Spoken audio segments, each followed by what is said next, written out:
Hello, everyone. Good evening.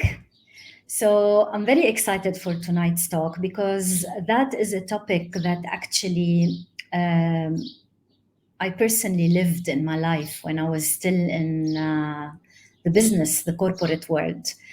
And it is all about setting boundaries for a balanced life. For those who do not know me, this is Zena. I'm the founder of Light Bulb Therapy. I'm a clinical hypnotherapist. I am a certified trainer and a leadership coach. So, without taking more time, let us dive into the presentation. Um, so, this is the outline. I'm going to talk about what do we mean by boundaries. We hear a lot boundaries, but what it is? What is it? Is it just saying, like the classical boundaries of do not approach me, do not step over my limits? Let's see. How can we know what are the right boundaries for us? Because obviously, what is a boundary for me does not work as a boundary for other people. And most importantly, the last point is how to maintain those boundaries, because it is true that we can set boundaries and we can set a lot of boundaries and we can say, I do not work on weekends. I do not want to be contacted after working hours. But sometimes we are obliged and we are not being able to keep those boundaries. So let's start by what do we mean by boundaries? So, boundaries is just a fine line, something that is invisible, something that is a value that is communicated, and it's transparent value that the other person or the team around me or people at home even or my friends, because boundaries apply not only at work, of course they apply of course in our personal life. So it is this fine line that creates the limit around me. Now the limit that I want to create is just because it's not because I want to create a limit and I don't want people to step into this limit or come closer, whether physically or virtually, figure of speech. No, but because this boundary protects me in a certain way, and we will see how. It is communicating to the people that I work with, to the people I'm friends with, to the people I am in a relationship with. It is communicating to them what is acceptable for me and what is not acceptable for me. Because if I don't communicate that, how are they supposed to know it? And then if they don't know it, they might cross this line that I have in my mind without having communicating it. And if they cross it, I might be okay with it in the beginning, but then I will reach a point where it will create frustration, it will create anger, it will create anxiety. And the root cause sometimes might be very simple. And if we fix it in the beginning, no problems at all. Boundaries are not static. So my boundaries are connected to the stages that are different in my life, from one stage to another, to my values, me as a person as well. My boundaries, again, are different to my partner's boundaries or to my colleagues' boundaries. Each person has a certain boundary. Let's take an example. Let's say my value is respect in communication, which is, I took this example because it is very common to a lot of people. So, what are the boundaries to be set here? First of all, I want to have respectful language in any confrontation I have, because as we know, confrontation is on the table all the time, at home, between friends, at work. And I want to be able as well to respect my availability and my personal time. That is the value of respect in communication. So I don't want to receive messages, for example, from my manager at I don't know, at 11 o'clock in the evening, and then being blamed the second day. Why didn't you reply to this message? It was, for example, very urgent. Now, how can we set the right boundaries for us?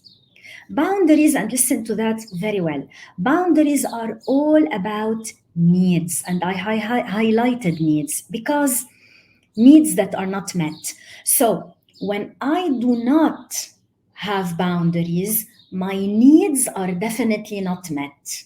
In order to have my needs met, in order for, excuse me, for me to be well, to perform well, to have a good mental state and physiological state and emotional state, I have to have the right boundaries. So, first of all, before setting the boundaries, you need to understand what are your needs.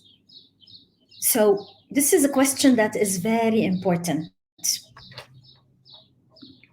So, the key intent of this live that we are doing tonight is to help you, first of all, identify what your needs are. Because, and I will re say it again, my needs are different to everyone's needs.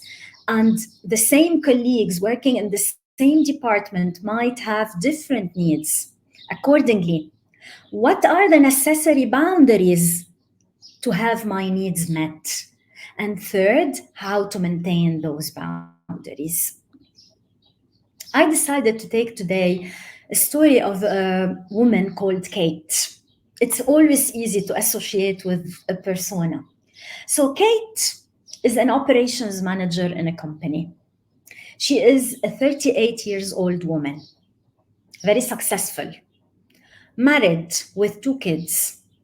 But today, Kate is overwhelmed and is anxious and is even suffering from some symptoms of stress. She has stomach ache from time to time, lots of acidity, and some headache. So, what could be Kate's unmet needs and unanswered values? This is where we have to start. Okay? Let us highlight some of Kate's needs. She needs a balance in her personal and professional responsibilities. So she needs to balance it. She needs a respect in communication during her confrontation. Unfortunately, Kate works with a manager who loses his temper very easily, who is overwhelmed and very stressed, doesn't have time to explain. He says his sentence once and that's it. He gets very edgy. And because he gets edgy and because he is very stressed and anxious, he starts saying inappropriate words. And Kate has a very important need that talks to her values, which is the need of respect. Third, Kate, in order for her to thrive at work, in order for her to keep the motivation, she wants autonomy. She doesn't work well with micromanagement. She already left a company where everybody micromanages. And finally, she thrives as well on constructive feedback. She doesn't want to be in the dark. She wants to be given feedback in a constructive way. So those are the most important needs of Kate. I want you to do a little self-reflection here while we are doing this live, so you can just adapt it. What are your needs? What do you need at work? What do you need in your personal life? What do you need as a person? Because let us not forget, we are people that work in society. We are working in the corporate departments, in the corporate world. We may be leaders, managers, executives, but we are people, and people have needs. Think about your needs. Try to identify them. Try to formulate them, write them down. So, just for you to know, I will be saving this live. So, if you didn't have the time to do it, if you want to go through it again, you can go back to it. Let's go back to Kate. Kate needs to set the boundaries according to her needs. And I'm going to remind you, boundaries keep our needs in check. And therefore, when our needs are answered and met, our mental and physiological well-being is totally in check. So Kate, needs to have specific working hours. And she needs to clearly communicate that to her colleagues and supervisors. She can't just ruminate that thought in herself and think about it and start being frustrated and expect them to understand why she is frustrated without communicating that. She wants limit after hour communication. So she doesn't want to be contacted after hour. She wants to spend time with her family. She wants to have quality time with her husband at night. She wants to block her vacation days on her calendar. She needs to do that. And she needs to delegate. So let me repeat, in order to honor the personal and work life balance, work life balance, Kate needs to put some boundaries, and those are the boundaries: specific working hours, limit the after hour communication, block her vacation days on the calendar, and delegate. Because if she doesn't delegate, how can she have a balanced work and life? Sorry, how can she balance her work and her life? Let's continue. Let's go to the second important thing for Kate, which is the respect during communication. So these are the boundaries that would honor the need to be respected. She needs to say clearly to her manager, to her colleagues, I do not tolerate disrespectful language. And when you speak up for yourself, you're not being disrespectful, you're being actually clear. You are setting the boundaries from the beginning, and you are setting the rules from the beginning. And when things are clear, nobody is hurt here. Second, she could say, I would appreciate being given the space to clarify and respond. Don't forget, we said that the manager or the supervisor of Kate is someone that has no time. He's on the rush and he wants things to be done quickly. And when she double checks or she wants to reply or wants to rectify something, he gets edgy and starts screaming and saying words that are hurtful. So she would say very calmly, I would appreciate being given the space to clarify and respond. Let's continue. Here we have the third need for Kate, which is the need for autonomy and responsibility. She doesn't want to be micromanaged every single step of the way. That's why she left her old job. What are the boundaries to be put here? She needs to push back on micromanagement, but clearly with words, not with actions only, not with passive aggressive behavior, because people do not understand passive aggressive behavior. They take it personally. So she can say something like, I appreciate your input, but I really feel confident in handling this task independently. No hard feelings, in a nice way. She needs to set the boundaries for availability, for her availability, to prevent constant interruptions. Because if there are constant interruptions, then how can she handle the responsibility? How can she be autonomous? She would not be able to finish her projects. So she can say, for example, something like, I'm available for meetings and discussions between 10 a.m. and 3 p.m. Otherwise, I am focusing on my projects. So if she doesn't reply outside of those hours, no one is to blame but the people who didn't listen to what she said. Three, she has to define clearly her scope of work so she can manage the expectations and responsibilities. Because again, if she doesn't define them from the beginning, and if things are not very clear, and she is claiming autonomy, her supervisor can come and say, you are claiming autonomy, but you are not doing your responsibilities. But what are the responsibilities? We need to be very clear. And above all, Kate needs to request the autonomy in decision making while being aligned with company's business strategy. She can't expect it. She just have to request it, because not all supervisors, not all leaders work the same way. Now, the boundaries are easy to set sometimes, of course, but how can we maintain them? So here are some practical tips and examples.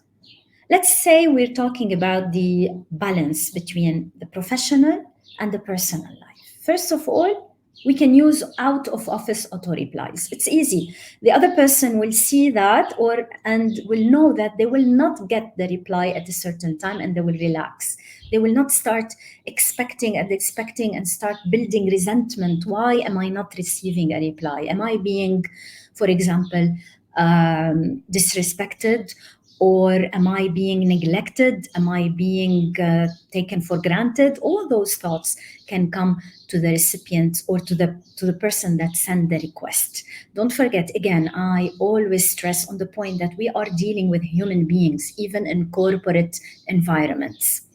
Second, use separate devices for your work and your personal use, because this will help you disconnect. Third, block out personal time on your calendar. You would know then that your time to relax, to recharge, is sacred. And this will help you as well feel better. And practice saying no. But this is very important. We don't say no just to say no. We say no, but we offer alternative solutions. We are here to cooperate. So the aim of all this is to protect yourself, but in the same time, we need to be cooperative and maintain the best interest of the company we are working for as well. I want to give you here some tips for maintaining boundaries in general. Consistency. Try as much as you can not to make exceptions, because the minute you start making exceptions become easy. And when you make exceptions, it becomes the rule, unfortunately. Second, practice self care, because when you practice self care, you'll become resilient and you will be less affected by the pushbacks, against your boundaries. Three, seek support from HR or from your manager when you are constantly pushed into stepping over your boundaries, and that happens a lot in the workplace. And last but not least, reflect and adjust, because our needs change accordingly, our boundaries change, because the needs and the boundaries are not static. It is so easy to drown and to forget your boundaries, but when you do wake up, when there is a wake up call, which is sometimes manifested by sickness or by mental health issues or by extreme anxiety, the damage is already big. I hope this has helped. I hope it was um, beneficial for you. And if you have any questions, please feel free to leave them in the comments below, and I will answer the questions as soon as possible. Thank you for being there. Thank you for watching.